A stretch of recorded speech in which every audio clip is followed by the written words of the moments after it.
তুমি জান্নাতের কোন দরজা দিয়ে যেতে চাও কমেন্টে অবশ্যই জানাও। জান্নাতের 8টি দরজা আছে। প্রথম দরজা বাব আল জিকির। এই দরজা দিয়ে সেই সব মুসলমান প্রবেশ করবে যারা আল্লাহর জিকির করে।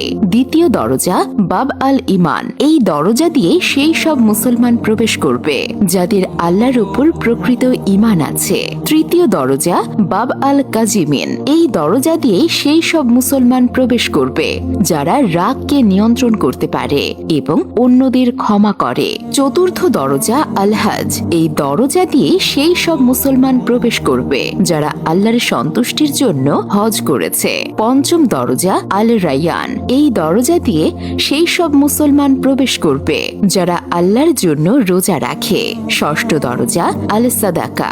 এই দরজা দিয়ে সেই সব মুসলমান প্রবেশ করবে যারা আল্লাহ তাআলার সন্তুষ্টির জন্য দান খয়রাত করে। সপ্তম